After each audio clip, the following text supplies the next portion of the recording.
दोस्तों जय हिंद। कैसे हो आप लोग? उम्मीद करता हूँ दोस्तों आप लोग बहुत अच्छे होंगे। दोस्तों आज हम बात करेंगे कि पुलिस वेरिफिकेशन जो है वो आपका किस तरह से होगा और पुलिस वेरिफिकेशन में किन लोगों को प्रॉब्लम्स आ सकती है और पुलिस वेरिफिकेशन में दोस्तों आपको किन किन बातों का ध्यान रखना है। दोस्तों हम सारी बात करेंगे। तो दोस्तों शुरुआत करते हैं। देखिए दोस्तों, आपका जो डॉक्यूमेंट्स वेरिफिकेशन हो जाएगा तो उसके बाद दोस्तों आपकी दो ही प्रक्रिया रह जाएगी, एक आपका पुलिस वेरिफिकेशन और दूसरा दोस्तों मेडिकल। ठीक है, और इन दो प्रोसेस के बाद आपको दोस्तों सीधे ज्वाइनिंग दिया जाना है। तो दोस्तों ये लगभग आपका सेम टाइम, दोनों मतलब सेम टाइम लेटर जारी होता है दोनों का, पुलिस वेरिफिकेशन का भी और दोस्तों लगभग आपका मेडिकल का भी सेम टाइम लगभग आपका दो लेटर इश्यू होता है। तो दोस्तों आपका जो पुलिस वेरिफिकेशन है दोस्तों, वो आपका चला जाता है पुलिस डिपार्टमेंट में। तो आपका जो संबंधित थाना है दोस्तों, आपका जो पुलिस वेरिफिकेशन है दोस्तों वहां आ जाएगा। और दोस्तों पुलिस से थाने से जो है दोस्तों आपका जो जो भी आपका चौकी पड़ता है, जहां भी आपकी चौकी लगती है दोस्तों, वो थाने से आपका चौकी में आ जाएगा। और चौकी में दोस्तों वहां पर जो चौकी प्रभारी है, चौकी इंचार्ज है, वो दोस्तों सौते या फिर किसी अपने कांस्टेबल या फिर उन वो भी दोस्तों वहां पर एरिया डिवाइड करके रखते हैं। तो उनको जो है, जिनको भी वो एरिया डिवाइडेड है या किन्हीं को भी जो प्रभारी जिनको उचित समझे, उनको दोस्तों आपका डॉक्यूमेंट्स देके आपके गांव में दोस्तों भेजा जाता है। ठीक है। अब दोस्तों जब आपके गांव में आएंगे तो वो लोगों से पूछेंगे कि भाई इस नाम का आदमी जो है वो कहाँ रहता है। तो हो सकता है आपके नाम के दो आदमी हैं, तो वो फादर नेम जो भी है, जब वो कंफर्म हो जाएंगे कि ओ अच्छा, तो दोस्तों अब वो आपके जो गांव में है जिनसे वो जानकारी मांगी जा रही है, अब हो सकता है दोस्तों वो आपके मतलब ज्यादातर दोस्तों ऐसे ही होंगे कि उनको ये लग रहा होगा कि भाई उसकी तो भी नौकरी लगी है, उसके साथ में क्या प्रॉब्लम्स आ गई है। तो हो सकता है उनकी जो है थोड़ा सा जो भावना है, उनको थोड़ा सा राहत मिली हो कि देखो उसकी नौकरी लगी थी और उनका जो है कोई दिक्कत है, उनको प्रॉब्लम आ गई है। तो इस तरह की चीजें हो सकती है। तो वो एकदम तुरंत से बताएगा कि उनका जो घर है वहां पर है। तो वो आपके दोस्तों घर पे आ जाएंगे और वो उनसे भी थोड़ा जांच पड़ताल कर सकते हैं, आसपास के आपके एरिया में जो है आपके बारे में पूछ सकते हैं कि भाई इस नाम का आदमी है, वो उनका जो नेचर है वो कैसा है, उन पे जो उनकी जो गतिविधियां है गांव में वो किस तरह की है, कोई आपराधिक गतिविधियां तो नहीं है, ठीक है, या फिर गांव में रहते हैं या फिर गांव से बाहर रहते हैं। सारी जानकारी दोस्तों वहां आपके पड़ोस से भी वो जुटाएंगे, उसके बाद वो आपके घर पे आ जाएंगे। तो दोस्तों ध्यान रखना, जब आपका डॉक्यूमेंट्स वेरिफिकेशन आएगा होगा, उसके बाद जो अगर पुलिस वाले आपके घर आते हैं, तो पुलिस वालों का घर पे आना है दोस्तों एक तरीके से अच्छा नहीं लगता। बट यहाँ पर जो है आपका, अगर ये पुलिस वाले आपके घर आते हैं डॉक्यूमेंट्स वेरिफिकेशन के बाद, तो समझिएगा कि यहाँ कोई बुराई नहीं है, ये बहुत अच्छी बात है। आपका जो है वो आपका जो सत्यापन हो रहा है उस समय, ये समझिएगा कि आपकी जो आपराधिक गतिविधियां हैं वो चेक की जा रही है। अब दोस्तों आपके घर आएंगे तो सीधी सी बात है, आपके घर आए तो आपको जो है चाय ठंडा पानी जो भी आप पिलवाना चाहोगे, ठीक है, थोड़ा मिठाई खटाई जो भी है आप चाहोगे, उनका सम्मान के तौर पे जो आप खिलाना चाहिएगा तो वो खिला सकते हो, उनका सम्मान करिएगा। वो फिर आपसे पूछेंगे भाई आप बताइएगा आपका ये है सत्यापन है कोई गतिविधि कोई इस तरह की, ठीक है, आप बताएंगे कि भाई हमारा कोई बिल्कुल कैरेक्टर अच्छा है, हमने कोई कभी थाने का मुंह तक नहीं देखा है, चौकी में हम कभी नहीं गए हैं, ठीक है। इस तरह की जो बात है आप है, ठीक है, हो सकता है आपसे पूछा जाए ना पूछा जाए। बाकी दोस्तों आपसे जो गांव में जो आपके प्रधान हैं उनसे वो जरूर मांगेंगे कि आप उनसे लिखवा के ला दीजिएगा। ठीक है, तो आप जो है अपने गांव के जो प्रधान हैं उनसे मिल लीजिएगा, वो अपना लेटर पैड पे लिख देंगे कि भाई ये सुनो, ये पिताजी का नाम ये, गांव जो है ये, और ठीक है इनका जो कैरेक्टर है वो सही है, चरित्र जो है वो उत्तम है, ठीक है, उनको मैं जन्म से जानता हूँ, तो इनकी जो आपराधिक कोई गतिविधि नहीं है। तो वो सब चीजें इस तरह के लिख के जो है दोस्तों, वो प्रधान जी आपका फोटो वहां लगा के उस पे मोहर मार के दोस्तों आपको दे देंगे। आप जो है जो वहां जांच के लिए आए हैं आप उनको दे दीजिएगा, और तो वो वहां से क्या होगा, वो अपना वापस चले जाएंगे। ठीक है। अब दोस्तों वो जाके चौकी में सौंप देंगे उसको।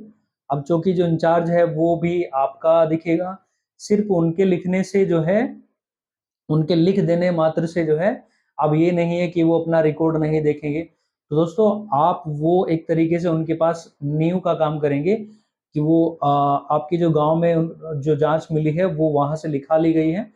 अब दोस्तों वो अपना चौकी में जो रिकॉर्ड है आपका अगर मिलता है तो उसको भी देखेंगे कि भाई आपने जो है कोई ऐसी आपराधिक गतिविधि तो नहीं की है कि आपको जो है कोई जो जो गलत है, कोई इस तरीके का कार्य तो आपने नहीं किया है।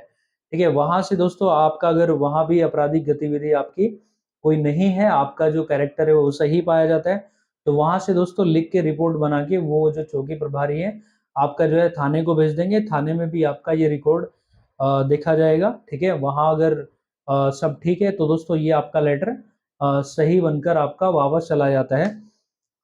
तो आपका ये प्रोसेस जो है वेरिफिकेशन कंप्लीट हो जाता है। अब दोस्तों आते हैं कि ये तो उनके लिए था जिनको कोई किसी तरह की प्रॉब्लम नहीं है, जिनकी कोई आपराधिक गतिविधि अब तक नहीं रही है।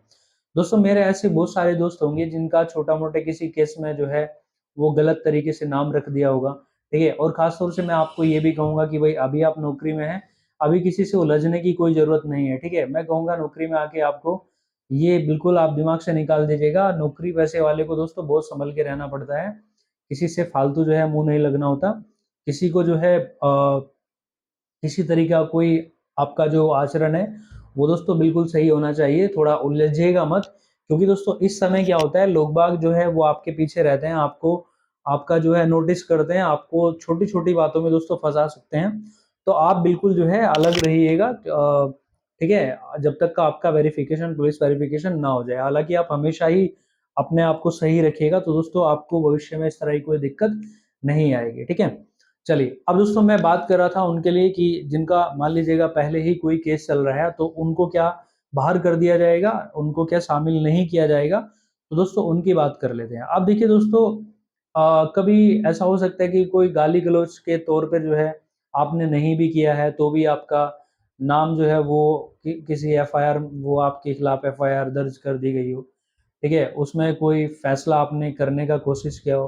दोस्तों एक बात, अगर आपका फैसला हो गया, उसमें आपने लिखित में थाने में दे दिया है कि दोनों पक्षों ने कि भाई हमने जो है कोई हमसे ये मतलब हम अपना केस वापस लेते हैं, तो दोस्तों वो कोई समस्या वाली बात नहीं है। अगर आपका केस वहीं पर निपट गया है, वो न्यायालय तक नहीं गया है, तो उसमें आपको कोई किसी तरह की समस्या नहीं आएगी। ठीक है, अब दोस्तों अगर मान लीजिएगा आपने जो आपके साथ जो गतिविधि हुई है, जो आपके साथ किसी भी मामले को लेकर आपका एफआईआर हुई है, उसमें दोस्तों अगर आपके खिलाफ अब तक वो मामला चल रहा हो, अभी तक आपने कोई दोनों पक्षों से समझौता वो दाखिल ना हुआ हो और दोस्तों वो न्यायालय में जा चुका हो, तो दोस्तों मैं आपको बता दूं, अब वहां पर अलग अलग केसेस होते हैं। ठीक है, कुछ मान लीजिएगा आपने बहुत ज्यादा आपराधिक गतिविधि के केस किए हैं। दोस्तों मोस्टली ऐसे केस जिन केसों में 3 साल से ज्यादा की सजा होती है, तो वो एक तरीके से आप मानिएगा कि वो गंभीर अपराध में आते हैं। ठीक है, तो आप अगर ऐसे केसेस है तो दोस्तों जब तक, पहले तो मैं आपको बता दूं, जब तक आपका न्यायालय में फाइनल जजमेंट नहीं आ जाता, आप दोषी साबित नहीं हो जाते, तब तक आप जो है निर्दोष हो। आपको जो है किसी तरह से मतलब आपको जो ज्वाइनिंग है वो बिल्कुल दिलाई जा सकती है, अगर आपके खिलाफ कोई दोष साबित ना हुआ हो, चाहे वो किसी तरीके का दोस्तों प्रकरण हो। बट दोस्तों अगर वो ऐसा केस है जिसमें 3 साल से ज्यादा की जो है वो सजा, अगर आप पे वो दोष साबित हो जाता है और उसमें 3 साल से ज्यादा की जो है सजा का प्रावधान है, तो दोस्तों एक तरीके से वो असामान्य केस में आते हैं। उसमें आपसे जो है वो फिर शपथ पत्र वगैरह आप दे दीजिएगा। ठीक है, कि मुझ पे जो है लगाया गया आरोप जो है वो निराधार है और मेरे द्वारा कोई ऐसी गतिविधि नहीं की गई है। न्यायालय में जो मामला है वो सिर्फ विचाराधीन है।